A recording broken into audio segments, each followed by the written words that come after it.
Hey guys, Yips here, coming at the end of the video, and this one's going to be a live commentary, Mythic Plus from Nelths Lair. This is a random pug group, so just, most of you guys out there probably do Mythic Plus, and most of you guys probably do it with random pugs, so I'm just going to commentate over my gameplay here and just let you guys know what's going on, and maybe in Mythic Plus it might help you improve your gameplay. So here in Nelths Lair, it's tyrannical, so I'm going to be running Soul Harvest with Writhe and Agony, Contagion, and Soul Conduit. You can run Death's Embrace if you want. Both talents do work really well. I'm just trying out Soul Conduit because I think it's just a little bit of a cleaner spec to play. It's a little more consistent, but Death's Embrace is definitely very strong, especially against a lot of the bosses in here, which you will see. So, as a Warlock, often, on the first few pulls in the dungeon, you don't have a lot of damage. The reason being is because you don't have Reap built up yet, you don't have Wrath of Consumption, you don't have any of that, so on the first couple pulls of the dungeon, expect your damage to be a little bit behind, but after you really get rolling and you start generating those, excess bonuses, I guess, the external bonuses from that Reap, from that Wrath of Consumption, all that goodies, you're really going to find yourself doing, top DPS throughout the rest of the dungeon, especially just, maintaining your dots. So the important things I want you guys to focus on this video is, first off, just how quickly I get my dots out on targets. A lot of Warlocks, especially ones that aren't too comfortable with the class, they take quite a bit of time to get their damage out on a lot of mobs and they don't know what to prioritize. You really want to be prioritizing those agonies because, Seed of Corruption can spread your corruptions just fine between multiple mobs, but agonies, you have to apply them manually, and they do have time to ramp, so it's really important. You see every single pull, my first global is going to be actually agony, and you want to make sure that you do that throughout the entirety of most dungeons. You want to be getting those agonies out as quickly as possible, especially because you're running Writhe. If you don't get those agonies out, you're not going to be getting any value from that talent, so really, really just important to be doing that. It is one of your top damages throughout the dungeon.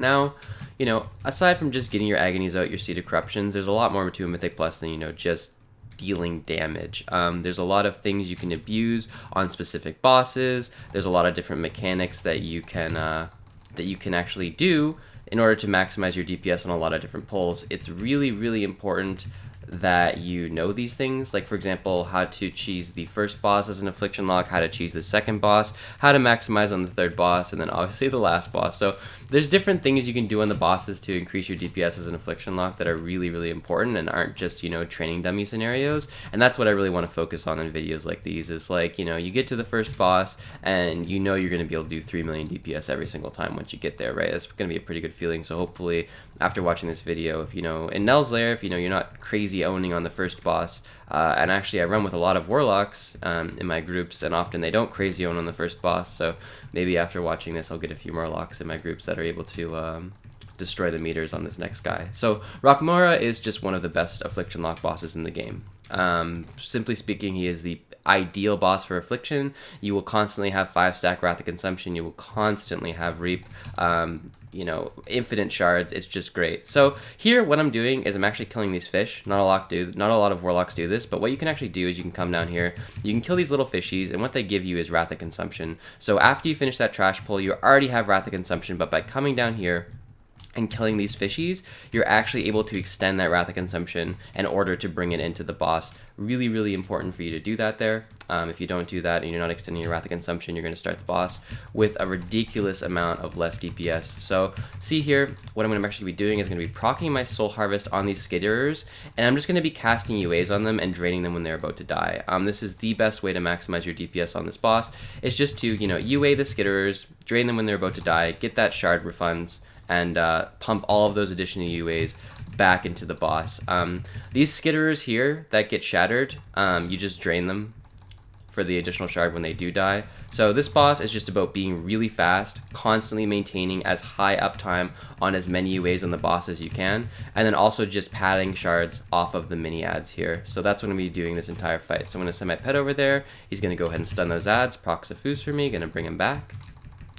And here we're actually going to proc another couple shards and just keep going throughout the fight like this. So super, super easy boss to get a lot of damage. You see we haven't even lusted and I'm at 3 million DPS.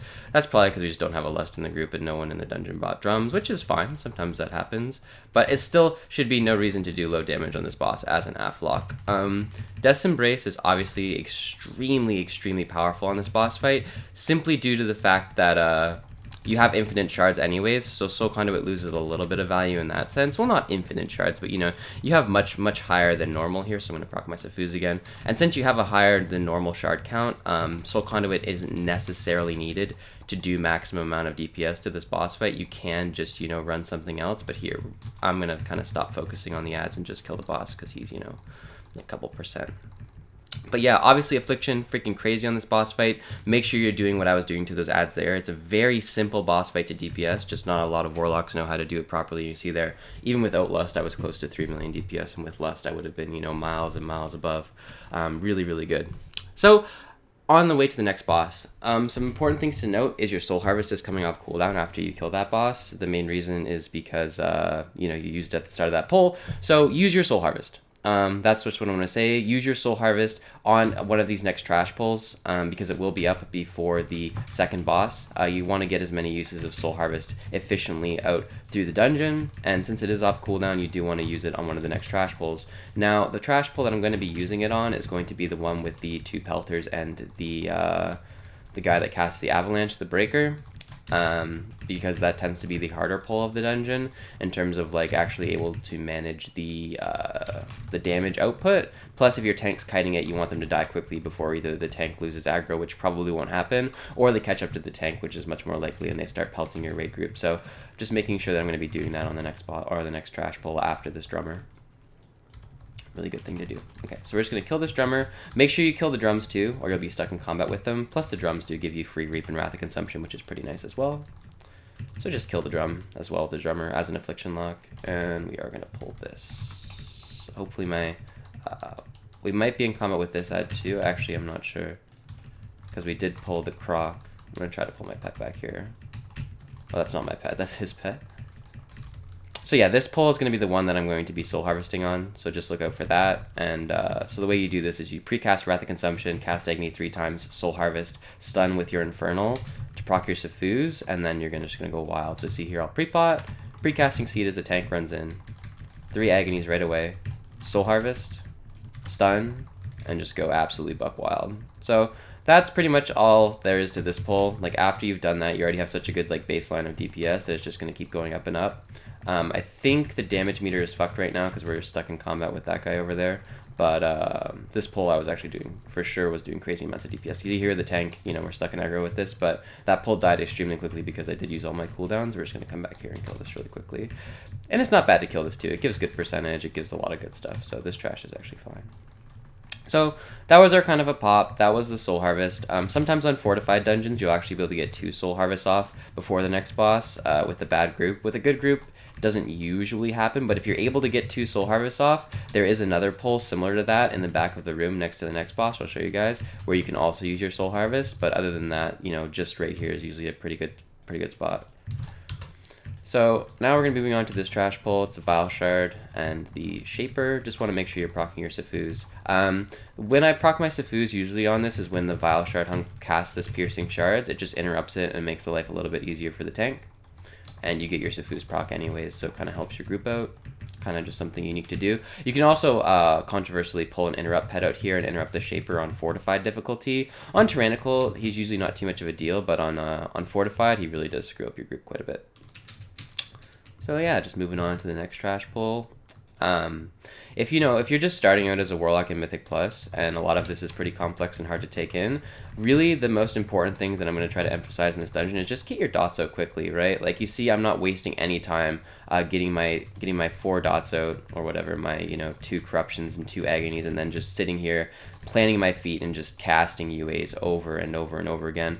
Just really focus on doing that, because once you get consistent at consistently getting your dots out, then you can start doing some of the more fancy things, whether it be making sure you're proccing your Safuz every pull, making sure you're maximizing your shard gen with Drain and Wrath of Consumption, all that good stuff. So another kind of cool thing here that maybe some Warlocks don't know about is the little totems that the Shapers spawn. You can actually drain them, and then when they die, they do give you a shard. They also give you Wrath of Consumption and Reap.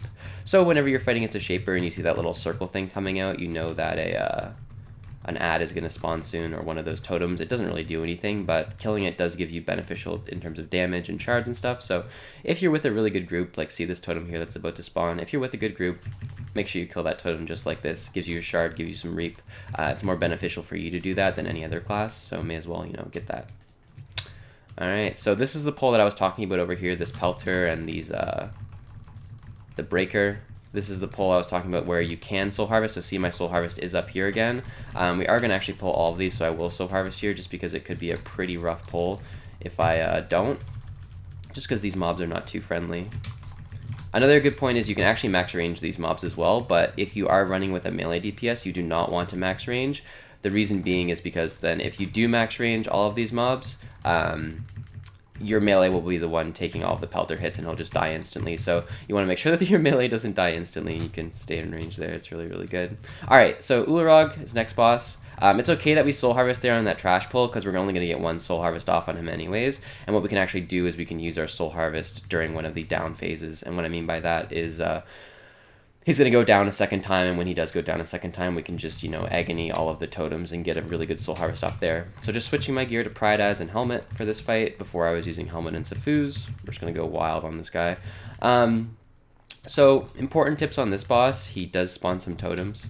Really important that you dot all of the totems and drain them when they die. Reason being obviously is that shard gen, that juicy shard gen. That's really the thing you're always trying to maximize as a warlock. You want to treat these things as just little nuggets of gold. So you see here, dot them up right away. Just going to be draining them as they're dying. Get that shard gen up there. Unfortunately the DK killed the one on the left, but it's okay. So while you're waiting here, you know, you can just contemplate life or whatever. Important thing to note, it is worth dotting all of these totems once they do pop. The reason being is when you don't actually have to kill them, and they still give you Wrath of Consumption and Reap. So keep an eye on my buffs on the top right. You see my Wrath of Consumption just fell off. When all of these die, I'm actually going to go up to 5 stacks. Really, really important you do that. It's not padding your DPS, it's just getting you 10% additional single target, and here you want to be dotting these as well. The reason I'm dotting them with UA is because they'll die in time, I'll get the shard refund, but you want to dot those. It refreshes your Wrath of Consumption, it gives you free damage, free shards. Really, really, really important to do. So Nelths Lair is a really good dungeon for Affliction Locks. Not a lot of classes can do a lot of damage in Nelths because the trash density just isn't that high. But Affliction doesn't really care about trash density. It cares about, you know, having good reap up time and having a high abundancy of soul shards. In this dungeon, every single boss, there's a way for you to get additional shards. There's a way for you to do additional damage as a UA warlock. So really, really good stuff here. Just, you know, a really well-designed dungeon for this class. Again, you know, just dotting those things. So coming up for the next, before the next boss, I will not be using my Soul Harvest before the next boss. It's just going to be a few easy pulls. Some kind of tips that you can have maybe in this dungeon. If you are on bolstering, it can be a good idea to banish the little geode. You'll see what I'm talking about in a little bit. There's a little geode that spawns with like 3 or 4 mobs. If you banish him and you kill the mobs before you kill the geode, because the geode just has a super low health pool, it doesn't bolster the other mobs around him, so it can be really, really important to do. So here, what I'm actually going to do, pop Soul Harvest right when this Bellowing Idol is about to die. I'll get a 30-second duration on my Soul Harvest, and the boss will die during this. So that's what I was kind of waiting for. You always want to wait for the Bellowing Idols to be about dead, and then once they are about dead, you can pop your Soul Harvest with 5 or 6 agonies out, get a max stack, and just, you know, have this increased damage throughout the rest of the boss fight. Really, really, really solid. Alright, so this guy's going to go down here, and moving on. So most groups skip the next trash pull. You don't usually need it. We're at 65%. We shouldn't need it. Maybe the tank will pull it, maybe he won't. Either way, after this, we'll probably get crocodiles. I'm assuming the rogue is going to sap here, and we're just going to skip. Yeah, so we're just skipping this, which is fine. So after that boss, make sure you're, you know, dismissing your Doomguard and summoning your Infernal. As I probably didn't mention this, but for the bosses, aside from the first one, you probably want to have a Doomguard out. Not a huge DPS differential either way, but here we're going to go ahead and pull the Nashers. Again, see, instantly getting those 4 agonies out, proccing my Safuz afterwards, and then just sitting, planting my feet, casting Unstable Afflictions. Sometimes you'll see me a lot try to move away from mob packs. This is not because I don't want to be close to them and hugging them. This is simply because I'm wearing a trinket called the Prototype, and I'm trying to stay 10 yards away from the mobs so my trinket procs, because my trinket is based off of proximity. So here, you know, just getting a lot of damage on the Nashers, whatever, doing your regular dot thing, just keeping those agonies out and the UAs rolling. So the next pack up here, the one after this pull, is going to be the one with the geode. Against this pull, you can banish him, and the reason you do so is because it is bolstering this week, and actually, he doesn't bolster if you banish him. because he doesn't die. And since he does have such a lower health pool than the other mobs, it is actually extremely important that you do this, especially on higher difficulty. Otherwise, you're just going to make everyone else have 20% increased health and damage, which is no fun for anybody. So hopefully my group doesn't kill him here, and I can show you guys this. I'm just going to banish him. It does proc your Safuz if Safuz is off cooldown. And yeah, so he's banished, he's not doing anything. These mobs are not going to bolster, which is huge. Huge for the group. Feels good, man. I'm gonna go ahead here and stun this with our Infernal. And now we can actually, after this dies, we can unbanish the Geode and kill it. And it did not bolster anybody. Lovely. Alright, so this next pull is just kind of a little bit of a meme. You do not want to AoE pad on these ads, especially because it is bolstering. However, my group just decides, you know, that's not important, and will actually just AoE them all down. Just focus all your damage on the main guy. That's all there really is to it. Just focus all your damage on the main guy, and even if, you know, as long as it's not too high of a difficulty, he's not going to turn into like a super mega ultra raid boss, and it shouldn't be that big of a deal. But, you know, sometimes people feel like padding. And when people feel like padding, you get really big bolstered mobs. Alright, next pull, pretty similar, same thing. Just focus on single target. Don't worry about padding on the ads. When they're about to die, just pop a Drain Soul on them real quick, like this. You'll get the Wrath of Consumption and stuff, just like that. And yeah, just gonna go ahead and make sure we just single target. And, you know, by single targeting, you're going to make sure that the main mob's health is lower than normal. So even when the bolstering comes in, it's not going to have as large of an effect. So on this next boss, pretty standard, going to be switching over to my Pride As build. Going to be keeping the Infernal on this boss. One of the problems with Infernal on this boss is just why I'm keeping him and showcasing him, and why you probably want to switch to a Doomguard, is because he takes a really long time to get to the boss. And if you guys didn't know, you can actually dot the devotes as soon as they spawn up there. So maybe some range classes didn't know that, but you can actually dot them when they're up there getting ready to jump down. And here I'm just going to be making sure I drain this guy when he gets low. And so you want to dot them both with your Agonies, pop your Soul Harvest, have some 3-target dot cleave for a little while, and then after that, you know, just focus on maintaining a good single target rotation on the boss.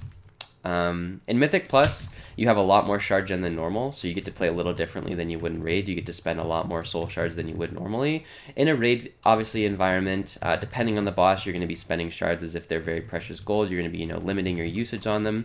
But, you know, in a Mythic Plus dungeon, you have so many different ways of generating soul shards, from ads, from increased dots, all that good stuff, that you're not really too concerned. So, again, the ads are going to be spawning fairly shortly up here again, one on the left, one on the right. It's usually about 10 to 15 seconds after the spiked tongue, so if you need a timer, it's usually about every minute-ish that the ads spawn. If you're running Phantom Singularity, it'll be good for you to save it, but see here, right after that, the ads do end up spawning. You can dot them while they're up there. Super important to do that. As soon as they pop down, make sure you're getting those UAs on them, and they should end up dying. So a lot of ranged classes, you know, they'll wait till they actually hit the ground to start dotting them, and you can actually just get so much damage for free while they're up there. It's really important to do. And here we're just going to be casting UAs until the boss dies. Really easy. So, over the next couple pulls, I'm not going to really be using Soul Harvest. We're going to be saving it for the boss. Actually, we could get one use off on the first pull if it's going to be up by then. So we have 25 seconds left on the cooldown. We can use Soul Harvest once before the next boss and still have it up in time to get another use on the next boss. So it's all good. Just going to be draining until this guy is dead. Perfect. Alright, moving on. Okay. So yeah, this next trash pull, all this is pretty simple. It's just a couple 2-target, 1-target mobs. Good to keep Pride As on for this next little while. Reason being is just you won't die. Sometimes, you know, your group might be a little bit rough, and these next trash pulls do hit quite a bit hard, specifically the Trapper and the Husk pulls. So you can keep Pride As on, make your life a little bit easier. It's pretty nice.